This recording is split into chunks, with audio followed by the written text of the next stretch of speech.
Hello everyone, நான் நவீன் குமார். இன்றைக்கி இந்த வீடியோ நான் பார்க்க போகிறது வந்து பார்த்தீங்கன்னா ரோலிங் ஷட்டர் வந்து போட்டிருக்கோம். ஆக்சுவலாக வந்து ஃபுல் வீடியோவில் தான் வந்து கவர் பண்ணலான்னு தான் பார்த்தேன். பட் என்னென்னா அந்த வீடியோ லென்த் வந்து அதிகமாகிடுது. அதனால தான் வீடியோ வந்து தனியாக வந்து போடுற மாதிரி இருந்தது. இந்த ரோலிங் ஷட்டரில் வந்து அகலம் வந்து எப்படி இருக்குது, ஏன்னா இப்போ நார்மலாக ஸ்டாண்டர்ட் சைஸ்ன்றது வந்து பார்த்திங்கன்னா 600, இப்போ 2 அடி வரும். அது 2 அடியில் வந்து யூஸ் பண்ணுறதோட கொஞ்சம் பெருசாக வந்து யூஸ் பண்ணால் அதோட அட்வான்டேஜ் என்ன அப்படின்றதுக்காக தான் இந்த வீடியோ வந்து மேக் பண்ணேன். ஆல்ரெடி ப்ரீவியஸ் வீடியோஸில் வந்து பார்த்திங்கன்னா கேபினெட் வந்து மேனுஃபேக்சரிங் வந்து பண்ணும்போது வீடியோ வந்து தனியாக வந்து போட்டிருப்பேன். அந்த வீடியோ வந்து பார்த்துட்டு இந்த வீடியோ வந்து பார்த்திங்கன்னா உங்களுக்கு கம்ப்ளீட்டாக நம்ம என்னென்ன ஒர்க் வந்து பண்ணுறோம் அப்படின்றது வந்து உங்களுக்கு புரியும். இந்த ரோலிங் ஷட்டர்ன்றது வந்து அதோட யூசேஜ் என்ன, அதோட கலர் எப்படி இருக்குது, நெக்ஸ்ட்டு வந்து எந்த இடத்துல வந்து ஃபிக்ஸ் பண்ணியிருக்கோம், என்ன ஹைட்டுன்றதை வந்து க்ளீனாக வந்து சொல்லியிருப்பேன். இந்த வீடியோ கடைசி வரைக்கும் பாருங்கள். கம்ப்ளீட்டாக ரோலிங் ஷட்டர் வந்து முடிஞ்சதுங்க. எப்போயோ வந்து ஃபிக்ஸ் பண்ணி முடிச்சிட்டோம். பட் என்னென்னா இது வந்து ரோலிங் ஷட்டருக்கு உண்டான ஃபைனல் வீடியோ. இந்த ரோலிங் ஷட்டரோட ஃபினிஷிங் வைஸ் கம்பேர் பண்ணும்போது இப்படி இருக்கும். நீங்கள் நார்மலாக வந்து ஒரு இடத்துல வந்து போடுறீங்க அப்படின்னா அதோட ஃபினிஷிங் வந்து இப்படி இருக்கும். ஃப்ரண்ட்டு லேமினேஷன்லாம் வந்து பார்த்தீங்கன்னா அந்த டிசைனுக்கு ஏற்ற மாதிரி எப்படி இருந்தாலும் கூட மாற்றிக்கலாம். ஆல்ரெடி வந்து ப்ரீவியஸ் வீடியோ வந்து பார்த்துருப்பீங்க. எல்லாத்தையும் போட்டு முடிச்சதுக்கப்புறம் வந்து பிளாக் வந்து இருந்தால் நல்லாயிருக்குன்னு சொல்லியிருந்தாங்க. But rate of work duration அதுக்கப்புறம் சேஞ்ச் பண்ண முடியாது, நிறைய பிரச்சனைலாம் இருக்குது. ஏன்னா ப்ரைஸ் வந்து திருப்பி இன்க்ரீஸ் ஆகிடும், திருப்பி இது ரிட்டர்ன் பண்ண முடியாது, இது மாதிரிலாம் நிறைய இருக்குது. அதனால தான் அது அப்படியே வந்து விட சொல்லிட்டாங்க. இருந்தாலும் நான் எல்லா வீடியோவும் சொல்கிறது ஒன்று தான். ஒரு இன்டீரியர் வந்து சொல்கிறாங்கன்னா அவங்களுக்கு தகுந்த மாதிரி வந்து போயிருங்க. அப்போ தான் வந்து பார்த்தீங்கன்னா இந்த டிசைன் காம்பினேஷன் அது வந்து கரெக்டாக வரும். ஓனாக வந்து டிசிஷன் எடுத்துகிட்டு நிறைய வந்து மிஸ்டேக் வந்து நடக்கும். ஏன்னா அது அவுட்புட்ன்றது வந்து எப்படி இருக்குன்றது வந்து உங்களுக்கு தெரியாது. நாங்கள் வந்து இமேஜின் பண்ணிடுவோம், பட் என்ன நீங்கள் பண்ண முடியாது. நாங்கள் வந்து என்ன தப்பு பண்ணிடுவோம் அப்படின்றதுக்காக நீங்களே வந்து மிஸ்டேக் பண்ணிடுவீங்க. அதுதான் இங்கே நடந்தது. ஏன்னா இது வந்து எல்லாத்தையும் போட்டு முடிச்சதுக்கப்புறம் வந்து பார்த்திங்கன்னா பிளாக்கில் வந்து பண்ண முடியுமான்னு கேட்டிருந்தாங்க. இன்னொன்று என்னென்னா பெயிண்ட்டு கூட பண்ணலாம் அப்படின்னு கேட்டிருந்தாங்க.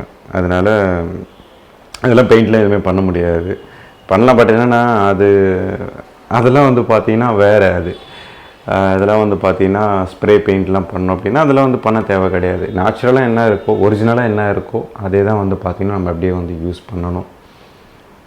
அப்போ தான் வாரண்ட்டியே கிளைம் பண்ண முடியும். அது மட்டும் நான் வச்சுக்கேங்க. ரோலிங் ஷட்டர் இப்படி இருக்கும். சைட்லேருந்து பார்க்கும்போது அந்த கலர் லேமினேஷன் வந்து பார்த்திங்கன்னா ஃபுல்லாத்தையும் ஃபிக்ஸ் பண்ணிட்டோம். கீழே வந்து ஸ்டோன், அதுக்கு மேலே வந்து பார்த்திங்கன்னா ரோலிங் ஷட்டர். நீங்கள் வந்து ரோலிங் ஷட்டருக்குள்ளே என்ன செல்ஃப் இப்படி இருக்குது அப்படின்னு நினச்சிப்பீங்க. பட் என்னென்னா இந்த உள்ளே இருக்கிற செல்ஃப்லாம் வந்து பார்த்திங்கன்னா எல்லாமே அட்ஜஸ்டபிள் தான். நீங்களே வந்து நார்மலாக எப்படி எடுத்துக்கிட்டு மாற்றிக்கலாம். இது இங்கே வந்து இருக்குது, இதை அப்படியே எடுத்துகிட்டு கீழே கூட மாற்றிக்கலாம். அதுக்கு தகுந்த மாதிரி தான் பண்ணியிருக்கோம். ஏன்னா நாங்கள் எங்கே போனாலும் இப்படி தான். இந்த ரோலிங் ஷட்டருக்குள்ளேன்றதுலாம் வந்து கிடையாது. எல்லாமே வந்து பார்த்திங்கன்னா அட்ஜஸ்டபிள் தான் கொடுப்போம். நீங்கள் வேணால் யூஸ் பண்ணிக்கலாம், வேணுன்னா பக்கத்தில் வந்து தூக்கி போட்டுடலாம். இல்லை எனக்கு வந்து கொஞ்சம் மேலேயும் கீழேயும் வேணும், இதுவே அட்ஜஸ்ட் பண்ணிக்கலாம். தூக்கி போட்டுடலான்னு எதுக்காக சொல்ல வரேன் அப்படின்னா, நாங்கள் வந்து இதுதான் யூஸ் பண்ண போகிறோம் லைஃப் டைம் அப்படின்னா அந்த இடத்துல மட்டும் நீங்கள் வெளியே எடுத்து போட்டுடலாம். மற்றபடி வந்து நீங்கள் நார்மலாகவே வந்து எல்லாமே யூஸ் பண்ணிக்கலான்னு சொல்ல வரேன். இது கம்ப்ளீட்டாகவே வந்து பார்த்திங்கன்னா சீலிங் ஹைட் வரைக்கும், இந்த 7 ஃபீட் ஹைட் வரைக்கும் இருக்கும். ஹைட் வந்து பார்த்திங்கன்னா 4 ஃபீட் கிட்ட கம்ப்ளீட்டாகவே இருக்கும். இது இருக்கிறதுலே வந்து பார்த்திங்கன்னா ரொம்ப அகலமான வந்து பார்த்திங்கன்னா ரோலிங் ஷட்டர் ரொம்ப நல்லாயிருக்கும். இந்த மாதிரி வந்து போட்டுக்கோங்க. ப்ரீவியஸ் வீடியோவில் கூட நான் சொல்லியிருப்பேன், ரொம்ப குட்டியாக வந்து போடாதீங்க, பெருசாக போட்டுக்கோங்க. குட்டியாக போடுறீங்கன்னா ஸ்பேஸ் அவ்வளோதான் இருக்குது அப்படின்னா தேவை இருந்தால் மட்டும்தான் வந்து நீங்கள் ரோலிங் ஷட்டருக்கு வந்து போயிடுங்க. தேவையில்லைன்னா கூட ரோலிங் ஷட்டர் வந்து அவாய்ட் பண்ணிடுங்க. நீங்கள் ரோலிங் ஷட்டர் வந்து போடுறீங்க, திங்ஸ் வந்து கொஞ்சம் பெருசாக அதிகமாக இருக்குது, கிரைண்டர்லாம் வந்து பார்த்திங்கன்னா கொஞ்சம் அகலமாக இருக்குது, மிக்சிலாம் கொஞ்சம் பெருசாக இருக்குது அப்படின்னா இந்த மாதிரி அகலமாக வந்து பார்த்திங்கன்னா போயிடுங்க. அதோட ஓப்பன் பண்ணதுக்கப்புறம் அதோட ஃபினிஷிங் எப்படி இருக்கும், க்ளோஸ் பண்ணதுக்கப்புறம்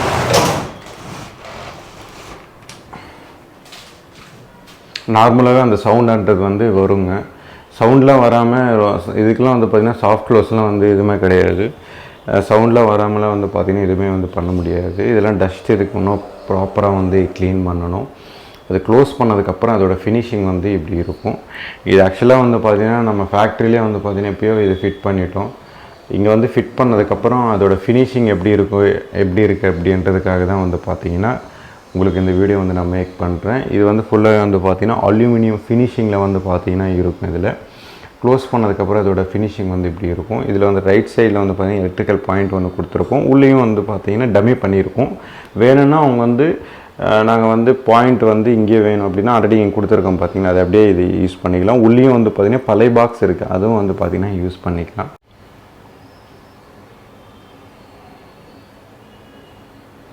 ஒரு சைடு வியூவிலேருந்து அதோடய ஃபினிஷிங் இப்படி இருக்கும். ஒரு ஃபுல் வியூ அப்படின்னா இது வந்து ஹாபு, இது வந்து ஹாபுக்கு ஆப்போசிட்டில் வந்து பார்க்கும்போது அதோடய ஃபினிஷிங் வந்து இப்படி இருக்கும்.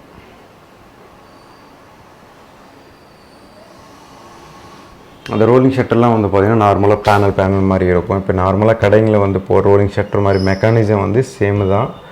பட் என்னென்னா அதோட லுக் வேறு, இதோட லுக் வேறு. அதே மாதிரி தாங்க இருக்கும். 2 சைடு வந்து 2 ஃப்ரேம் வந்துடும். நடுவில் வந்து பார்த்திங்கன்னா ரோல் ஆகிற மாதிரி வந்து கொடுத்துருப்பாங்க. இது வந்து ஜஸ்ட்டு வந்து ஹேண்டில் மாதிரி தான் இருக்கும். ஹேண்டில் மாதிரி இவ்வளோ தான் இருக்கும், மொத்தத்தில் இவ்வளோ தான் இருக்கும். இதை வச்சு ஓப்பன் பண்ணுற மாதிரி இருக்கும். நீங்கள் பாதியாக ஓப்பன் பண்ணிக்கலாம், இல்லை ஃபுல்லாக கூட ஓப்பன் பண்ணிக்கலாம். நான் ஃபுல்லாத்தையும் ஓப்பன் பண்ணதுக்கப்புறம் அது உள்ளே எப்படி இருக்குன்ட்டு காமிக்கிறேன்.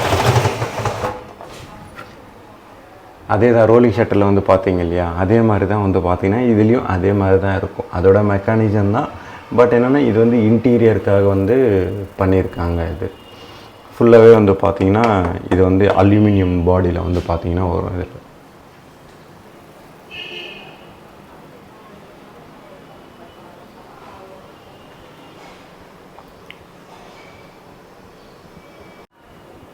மேலே இருக்கிற அந்த செல்ஃப் வந்து கீழே எடுத்துட்டேன். இதே மாதிரி தான் அட்ஜஸ்டபிள் எதுக்காக மேக்ஸிமம் வந்து நாங்கள் நிறைய வந்து கொடுப்போம் அப்படின்னா, அதோட செல்ஃப் பின்லாம் வந்து பார்த்திங்கன்னா பாருங்கள், சம்மந்தம் இல்லாமல் இடத்துலாம் வந்து போட்டிருக்கோம். ஏதாவது வந்து நீங்கள் திங்ஸ் வைக்கும்போது அது இடிக்குது அப்படின்னா ஒரு 3 இன்ச்சஸில் வந்து நீங்கள் திருப்பி வந்து மாற்றிக்கலாம். அதுக்காக தான் வந்து பார்த்திங்கன்னா அட்ஜஸ்டபிள் செல்ஃப்ன்றது வந்து அதிகமாக கொடுக்குறதுக்கு காரணம் என்னென்னா, திங்ஸ் வந்து ஒரு 2 இன்ச்சில் இடிக்குது ஒரு செல்ஃப் அப்படின்னா திருப்பி தூக்கி வந்து திருப்பி உள்ளே வந்து ஃபிக்ஸ் பண்ணிக்கலாம்.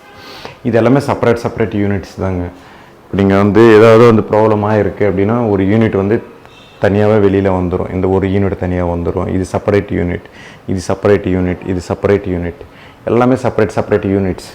இப்போ நீங்கள் நார்மலாக சைட்டில் வச்சு கார்பெண்டர் வச்சு பண்ணும்போது ஒரு பாக்ஸாகவே ஃபுல்லாக அடிச்சிருவாங்க. நிறைய வீடியோவில் வந்து சொல்லியிருப்பேன். இதில் வந்து 2 ப்ளை தெரியுதுங்க இல்லையா, இது செப்பரேட் யூனிட்டான்றதுனால இது வந்து செப்பரேட் கேபினெட் அப்படின்னா பாக்ஸ், இது செப்பரேட் பாக்ஸ். அதனால தான் உங்களுக்கு இந்த 2 ப்ளைன்றது வந்து தெரியும். அப்போ வந்து ஏதாவது ப்ராப்ளம் ஆகிடுச்சு, உங்களுக்கு அந்த இடத்துல வந்து ஏதாவது சேஞ்சஸ் பண்ணணும் அப்படின்னா ஈஸியாக வந்து எடுத்துக்கலாம். அந்த கிளாம்ப் கூட இதில் போட்டிருக்கேன் பாருங்கள், அந்த கார்னரில் இந்த கார்னரில். அதே மாதிரி தான் எல்லாமே செப்பரேட் யூனிட்ஸ். இதெல்லாம் வந்து பார்த்திங்கன்னா ஆக்சசரிஸ் வந்து நம்ம என்ன சைஸ் வந்து ஃபைனலைஸ் பண்ணுறோமோ அதுக்கேற்ற மாதிரி தான் கேபினெட்ஸ்ன்றது வந்து கம்ப்ளீட்டாக பண்ணுற மாதிரி இருக்கும். இது மட்டும் மைண்டில் வச்சுக்கோங்க. கேபினெட்ஸ்ன்றது வந்து ரொம்ப இம்பார்ட்டண்ட், சைஸ் மட்டும். ஏன்னா இப்போ வந்து நான் 600க்கு வந்து கேபினெட் வந்து பண்ணிவிட்டு நான் வந்து ஒரு 800 900லாம் வந்து பார்த்திங்கன்னா இந்த ஃபிட்டிங்ஸ் எல்லாம் எடுத்துகிட்டு வந்தேன்னா அந்த இடத்துல வந்து ப்ராப்பராக ஃபிக்ஸ் பண்ண முடியாது. ஏன்னா இது அகலமாக இருக்கும் இல்லையா, அதனால கேபினெட் வந்து ஃபிக்ஸ் பண்ணுறதுக்கு முன்னாடி ஆக்சசரிஸ் வந்து நம்ம என்னென்ன போட போகிறோம் அப்படின்றது வந்து ஃபைனலைஸ் பண்ணிடணும். அதே மாதிரி தான் இதுவும்.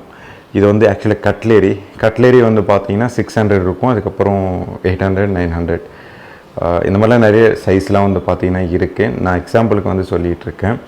இதெல்லாம் கட்லேரி வந்து நம்ம என்ன சைஸ் வந்து பிளான் பண்ணுறோமோ அதுக்கேற்ற மாதிரி தான் வந்து பார்த்திங்கன்னா டேண்டம்ன்றது வந்து பண்ண முடியும். நம்ம இஷ்டத்துக்கு வந்து டேண்டம்னா நீங்கள் நார்மலாக வந்து ஆக்சசரிஸ் இல்லாமல் நீங்கள் யூஸ் பண்ணுறீங்கன்னா கூட எப்படியா இருந்தாலும் உள்ளே எஸ்எஸ் வந்து வர்ற மாதிரி பண்ணுறதா இருந்தால் நீங்கள் பண்ணிக்கலாம்.